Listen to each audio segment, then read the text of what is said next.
எல்லாருக்கும் வணக்கங்க. நான் மணிகண்டன் பேசுகிறேன். இந்த வீடியோவில் கன்னி ராசிக்காரங்களுக்கு இந்த 2025ஆம் ஆண்டு மார்ச் மாதம் நடக்கவிருக்கக்கூடிய சனிப்பெயர்ச்சி எப்படிப்பட்ட பலாபலன்களை கொடுக்க போகிறது அப்படிங்கிற விஷயத்தை தான் இந்த வீடியோவில் கொஞ்சம் டீட்டெயிலாக வந்து பார்க்க போகிறோம். நம்ம பண்ணுற வீடியோஸ் அப்படிங்கிறது உங்கள் ராசிக்கு தான், உங்கள் லக்னத்துக்கு கிடையாது அப்படிங்கிறது உங்கள் எல்லாருக்குமே தெரியும். கன்னி ராசிக்காரங்க அப்படின்னு சொன்னாலே அழகானவர்கள்னு அர்த்தம், அறிவானவர்கள் அப்படின்னு அர்த்தம். உங்களுடைய ராசிக்கு 5ஆம் வீட்டுக்கும் 6ஆம் இடத்திற்கும் சனி தான் அதிபதி. 5ஆம் இடம் அப்படிங்கிறது திரிகோண ஸ்தானம்னு சொல்லுவோம். திரிகோணாதிபதி அப்படின்னு சொல்லக்கூடியவர் இப்போது கேந்திரம் வராரு அப்படிங்கிறது அர்த்தம். அதாவது 5ஆம் இடத்துக்குரியவர் 7ஆம் பாவத்துக்கு பயிற்சியாகி போகிறாரு அப்படிங்கிறது அர்த்தம். அப்போ 7ஆம் பாவத்துக்கு வந்து சனி அப்படின்னு போகும்பொழுது அது வந்து கண்டக சனின்னு சொல்லுவோம். கண்டக சனி அப்படின்னா சனி அப்படிங்கிறது உங்கள் ராசியை பார்க்குறாரு அப்படிங்கிறது அர்த்தம். சனி வந்து உங்கள் ராசியை பார்த்தா என்ன ஆகும்னா, சனி வந்து மந்தன்னு சொல்லுவாங்க. உங்கள் எல்லாருக்குமே தெரியும் அது. சனி வந்து மந்தன்னு சொல்கிறதுனால உங்கள் ராசியை பார்க்கறதுனாலையும் உங்களுக்கு வந்து இந்த காலகட்டத்தில் நீங்கள் எந்த ஒரு செயல் அப்படிங்கிற விஷயம் நீங்கள் செய்யணும்னு நினச்சாலும் அந்த ப்ராசஸ் அப்படிங்கிறது ரொம்ப ஸ்லோவாக தான் இருக்கும் அப்படிங்கிறத மட்டும் புரிஞ்சுக்குங்க. நீங்கள் வேகமாக செய்யணும், நீங்கள் வேகமாக ஒரு விஷயம் நடக்கணும் அப்படின்னு நினச்சிங்கன்னா கட்டாயம் அடுத்த ஒரு 2 வருஷ காலத்துக்கு அந்த மாதிரி நடக்கவே நடக்காது. அதாவது சனி அப்படிங்கிறது 7ஆம் இடத்துலேருந்து உங்கள் ராசியை பார்க்குற வரைக்கும் உங்களுக்கு எந்த ஒரு செயலும் வேகமாக நடக்காது அப்படிங்கிறத புரிஞ்சுக்குங்க. திரிகோணாதிபதின்னு சொல்லுவோம். அதாவது சனி அப்படிங்கிறது திரிகோணாதிபதி அப்படிங்கிறதுனால 7 அப்படிங்கிற கேந்திரத்தில் வருவது அப்படிங்கிறது உங்களுடைய ஜாதகத்தை பொறுத்த வரைக்கும் நல்லது தான். எந்த ஒரு செயலாக இருந்தாலும் நிதானமாக யோசித்து இது நமக்கு தேவையா, இது நம்ம பண்ணலாமா அப்படிங்கிறத யோசிச்சுட்டு நீங்கள் செய்யக்கூடிய ஒரு காலகட்டமாக இந்த 2025ஆம் ஆண்டு 26ஆம் ஆண்டு இருக்கும் அப்படிங்கிற சொல்லலாம். 7ஆம் பாவத்தில் இருக்கக்கூடிய சனி பகவான் தனது 3வது பார்வையாக உங்கள் ராசிக்கு 9ஆம் இடத்தை பார்ப்பார். 9ஆம் இடம் அப்படிங்கிறத பாக்கிய ஸ்தானம்னு சொல்லுவோம். இந்த காலகட்டம் அப்படிங்கிறது அப்பாவுக்கு ஹெல்த்தில் ப்ராப்ளம் வருவதற்கு நிறைய சான்சஸ் இருக்குது.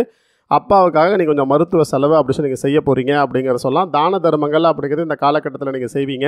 அதே போல் உங்ககிட்ட வந்து பார்த்தீங்கன்னா யாராவது கோவில் கட்டணும், இல்லைனா கோவிலுக்காக நீங்கள் வந்து ஏதாவது டொனேஷன் கொடுக்கணும் அப்படிங்கிற எண்ணம் அப்படி உங்களுடைய ஜாதகத்துக்கு வரும். அந்த மாதிரி கேட்டு இந்த காலகட்டத்தில் உங்ககிட்ட வருவதற்கு நிறைய சான்சஸ் இருக்குது.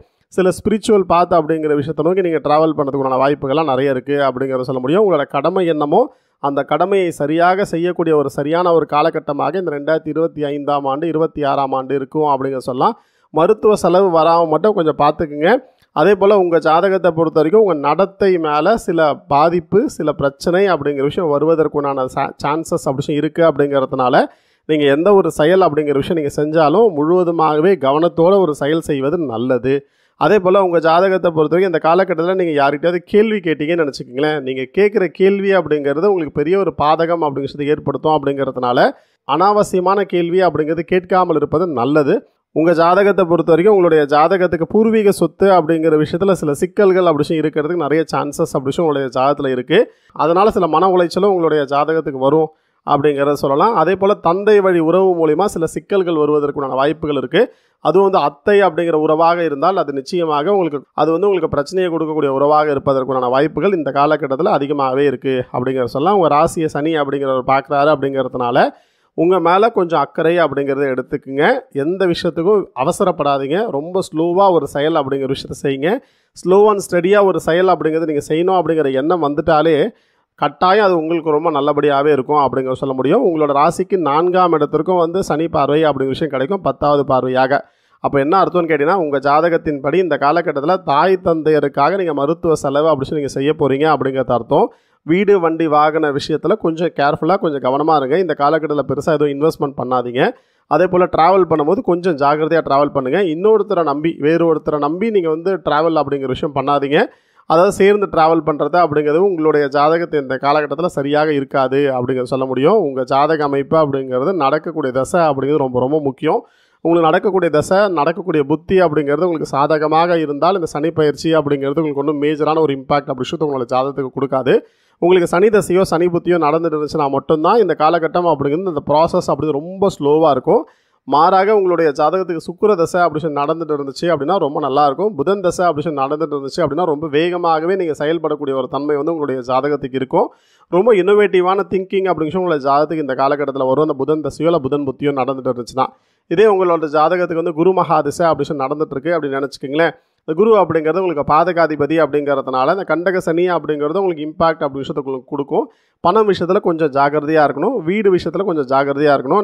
நீங்கள் வந்து யாருக்காவது பணம் வாங்கி கொடுத்தீங்கன்னா அந்த பணம் அப்படிங்கிற விஷயம் திரும்ப வராமல் அந்த பணத்தை நீங்கள் திரும்ப செலுத்துகிற மாதிரி ஒரு சூழ்நிலை அப்படி வருவதற்குண்டான வாய்ப்புகள்லாம் இருக்குது. வயிறு சம்மந்தமான பிரச்சனை அப்படி இருக்கிறதுக்குண்டான சான்சஸ்லாம் உங்களுடைய ஜாதகத்தில் இருக்குது அப்படிங்கிறத சொல்ல முடியும். ஒரு ஃபிசிக்கலாக ஒரு ஃபுல் பாடி செக்கப் அப்படிங்கிறது இந்த காலகட்டத்தில் நீங்கள் எடுத்துக்கிறது ரொம்ப ரொம்ப நல்லது. ஏன்னா ரோகஸ்தானாதிபதியும் சொல்லுவோம். இது நாள் வரைக்கும் உங்களுடைய ஜாதகத்துக்கு 6ஆம் இடத்துல தான் இருந்தார். இப்போ 7ஆம் பாவத்துக்கு போய் சனியோட பார்வை அப்படிங்கிற விஷயம் உங்களை ராசிக்கு கிடைக்கும் அப்படிங்கிறதுனால கொஞ்சம் வந்து உங்கள் ஹெல்த் அப்படிங்கிறதுல கொஞ்சம் அக்கறை அப்படிங்கிற விஷயம் எடுத்துக்கங்க. கொஞ்சம் ஃபிசிக்கலாக சில ஒர்க் அவுட் அப்படிங்கிற விஷயம் நீங்கள் செஞ்சுட்டு வாங்க. உங்களுக்கு ஓரளவுக்கு நல்லபடியாகவே இருக்கும் அப்படிங்கிற சொல்ல முடியும். உங்கள் ஜாதகத்தை பொறுத்தவரையும் நடக்கக்கூடிய தசை அப்படிங்கிறது சூரிய தசையாகவோ அல்லது சந்திர தசையாகவோ இருந்தது அப்படின்னா ஃபினான்ஷியலாக ஒரு நல்ல ஒரு க்ரோத் அப்படிங்கிற விஷயம் உங்களுக்கு வரும் அப்படிங்கிறத சொல்லலாம். அதே போல் உங்களுக்கு வந்து வேலையில் சில ப்ரமோஷன்ஸ் அப்படி விஷயம் கிடைக்கிறதுக்கு நிறைய சான்சஸ் இருக்குது அப்படிங்கிறத சொல்லலாம். உங்கள் ஜாதகத்தை பொறுத்தவரைக்கும் சூரிய தசையாக இருந்தால் நிச்சயமாக ப்ரமோஷன் அப்படி விஷயம் இருக்கும் நீங்கள் எதிர்பார்த்த மாதிரி. சந்திர தசையாக சந்திர புத்தியோ நடந்துட்டு இருந்துச்சு அப்படின்னா நீங்கள் எதிர்பார்த்த மாதிரி வராது. ஆனால் உங்களுக்கு ஒரு ப்ரமோஷன் அப்படி சொல்லி கிடைக்கும். அதில் வந்து உங்களுக்கு ஒரு பெரிய ஒரு உடன்பாடு அப்படி சொல்லி இல்லாமல் இருப்பதற்கான வாய்ப்புகள் இருக்குது அப்படிங்கிற சொல்லலாம். உங்களுடைய ஜாதகம் நடக்கக்கூடிய தசை அப்படி செவ்வாய் தசையாக இருந்தது அப்படின்னா கொஞ்சம் கஷ்டப்படுவீங்க. செவ்வாய் தசையாக இருந்தால் ஒரு மைனர் சர்ஜரி அப்படி சொல்லி இருக்கிறதுக்கு நிறைய சான்சஸ் அப்படி சொல்லி உங்களுடைய ஜாதகத்தில் இருக்குது. உங்களுடைய உடன் பிறந்தவங்களால் சில பிரச்சனை அப்படி சொல்லி வரும். அதாவது உடன் பிறந்தவங்களுக்கு திருமணம் அப்படி சொல்லி முடிஞ்சிருந்தால் அந்த குடும்பத்தோட உங்களுக்கு இருக்கக்கூடிய உறவு அப்படிங்கிற விஷயத்தில் சில காம்ப்ளிகேஷன்ஸ் அப்படி சொல்லி வருவதற்கான வாய்ப்புகள் இருக்குது அப்படிங்கிறத சொல்ல முடியும். உங்களுடைய ஜாதகத்தை பொறுத்த வரைக்கும் உங்களுடைய ஜாதகத்துக்கு ராகு தசையோ அல்லது கேது தசையோ நடந்துட்டு இருந்துச்சு அப்படின்னா உங்களுடைய தனிப்பட்ட ஒரு ஜாதகத்தில் ராகு கேதுக்கள் வலுத்து இல்லாமல் இருந்தாங்கன்னா இந்த காலகட்டம் கொஞ்சம் கடினமான காலகட்டமாகவே இருக்கும். எதுவுமே வேண்டாம் அப்படின்னு சொல்லிட்டு நீங்கள் அமைதியாக இருந்தாலும் கூட உங்களை தேடி சில பிரச்சனைகள் அப்படி சொல்லி வரும் அப்படிங்கிறத மட்டும் புரிஞ்சுக்குங்க. இந்த காலகட்டத்தில் உங்களுக்கு ஹெல்த்தில் ப்ராப்ளம் அப்படி சொல்லி உங்களுக்கு வருது அப்படின்னு நினச்சிக்கோங்களேன். நீங்களாக ஒரு மெடிசன் அப்படிங்கிறத வாங்கி போடாதீங்க. அதாவது ஒரு மருத்துவரோட ஆலோசனை இல்லாமல் நீங்களாக ஒரு மருந்து ஒரு மெடிசன் அப்படிங்கிறத வாங்கி போட்டுக்கிறது அப்படிங்கிறது நிச்சயமாக உங்களுக்கு சாதகமான விஷயமாக இருக்கவே இருக்காது அப்படின்னு மட்டும் புரிஞ்சுக்குங்க. ஏன் அப்படின்னா அந்த மெடிசன் அப்படிங்கிறது உங்களுக்கு தேவையில்லாத ஒரு பின் விளைவுகளை ஏற்படுத்துவதற்கான வாய்ப்புகள் இருக்குது அப்படிங்கிறதுனால கொஞ்சம் கவனமாக இருங்க. உங்களுக்கு தூக்கம் அப்படி சொல்லி உங்களுக்கு சரியாக வராது. இந்த தூக்கமின்மை அப்படிங்கிற ப்ராப்ளம் அப்படி சொன்னால் உங்களுடைய ஜாதத்தில் இருக்கும். ஃபிசிக்கலாக சில ஒர்க் அவுட் அப்படி விஷயம் நீங்கள் செய்யுங்க. உங்கள் வேலையை மட்டும் ரொம்ப அதிகமாக நேசித்து செய்யுங்க. அந்த வேலையில் நீங்கள் கான்சன்ட்ரேஷன் அப்படி சொல்லி செய்யும்பொழுது நல்ல தூக்கம் அப்படி சொல்லி உங்களுடைய ஜாதகத்துக்கு வரும்.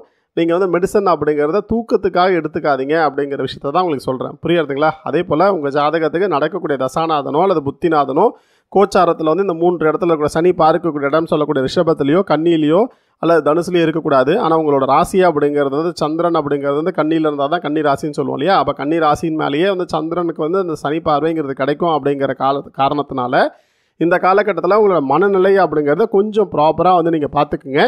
அதாவது நீங்கள் வந்து யோகா மெடிடேஷன் தியானம் அந்த மாதிரி சில விஷயத்தை நீங்கள் செய்கிறது நல்லாயிருக்கும். இந்த ஸ்பிரிச்சுவல் பாத் அப்படிங்கிற விஷயத்தை நீங்கள் வந்து தேர்ந்தெடுத்தீங்க அப்படின்னு நினச்சிக்கோங்களேன்.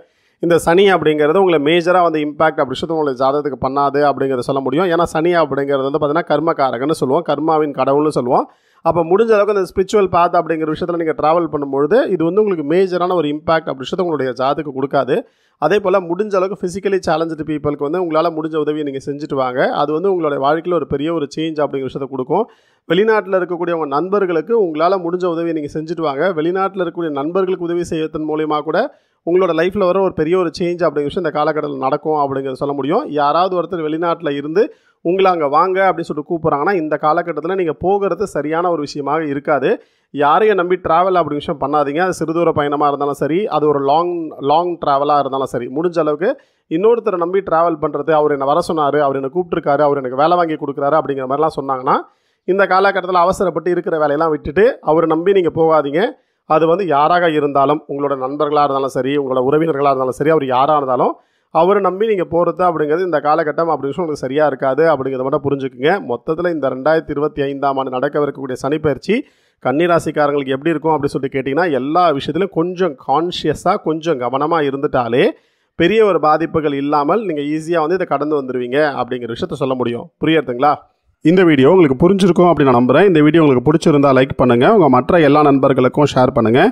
இந்த சேனல் இது வரைக்கும் நீங்கள் சப்ஸ்கிரைப் பண்ணாமல் இருந்தால் மறக்காமல் சப்ஸ்கிரைப் பண்ணிக்கோங்க. இதே போல் பல சுவாரஸ்யமான விஷயத்தை நான் நிச்சயமாக உங்களோட ஷேர் பண்ணிக்கிறேன். இந்த வீடியோ பற்றின உங்களோட மேலான கருத்துக்களை கீழே இருக்கிற கமெண்ட் பாக்ஸில் தெரிவிங்க. உங்களோட ஒவ்வொரு கருத்துக்களும் எங்களுக்கு ரொம்ப ரொம்ப முக்கியம். நான் ஒரு 1500 வீடியோஸ்க்கு மேலே பண்ணியிருக்கேன். அதில் ரொம்ப முக்கியமான ஒரு 10-15 வீடியோ எடுத்து கீழே டிஸ்கிரிப்ஷனில் கொடுத்துருக்கேன். மறக்காமல் அந்த வீடியோ பாருங்கள். நிச்சயமாக உங்களுக்கு ரொம்ப உபயோகமாக இருக்கும். உங்களோட ஜாதகத்தை பற்றி தனிப்பட்ட முறையில் நீங்கள் தெரிஞ்சுக்கணும் அப்படின்னு விருப்பப்பட்டால் பின்னாடி ஸ்க்ரீனில் தெரிகிற நம்பருக்கு நீங்கள் எனக்கு கால் பண்ணலாம். என்னோட வாட்ஸ்அப் நம்பருக்கு கொடுத்துருக்கேன், எனக்கு வாட்ஸ்அப் பண்ணலாம். என்னோட இமெயில் ஐடியும் கொடுத்துருக்கேன், தாராளமாக நீங்கள் எனக்கு இமெயிலும் பண்ணலாம். என்னோட வாட்ஸ்அப் நம்பர் 9962410058. நன்றி, வணக்கம்.